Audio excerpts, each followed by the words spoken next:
My name is Carrie, and like a lot of parents out there, but no one ever talks about it. Our family life got really tough, and we connected with Kevin when we were trying to figure out how to deal with all the challenges that raising our youngest brought to us.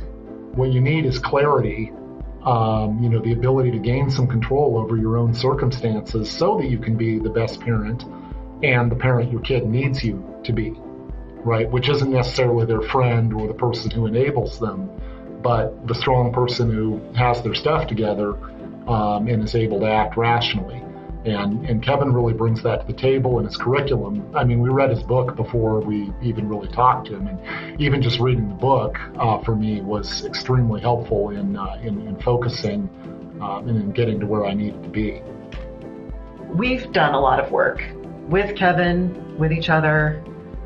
I'm just really glad that we found Kevin, that he helped us find some resources that really worked, and that we were able to do the work ourselves too, so that we still have this whole family. No one's excluded yet.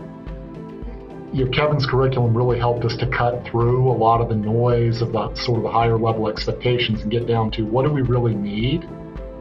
And that was usually helpful in understanding first what we really need and getting ourselves in the same place about what the expectations were going to be.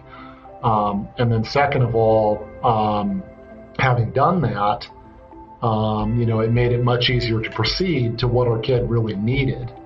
And so that was enormously helpful and a huge advantage, both for us as people, as parents, to get our sanity back, to be able to step back from the situation and, evaluate things more rationally, and also as a couple, right, to not be after each other, and where the kid becomes a wedge between the parents and uses that to manipulate or to gain advantage to continue the negative behaviors.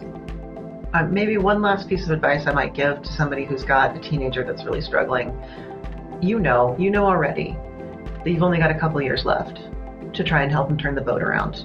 Once they're 18 or maybe 16 in your state, there's literally nothing left you can do aside from stop enabling and show them the door. And I've spoken to parents who've had to do that. And if there's anything you can do at this point, anything you can afford to try and make that stop, do it.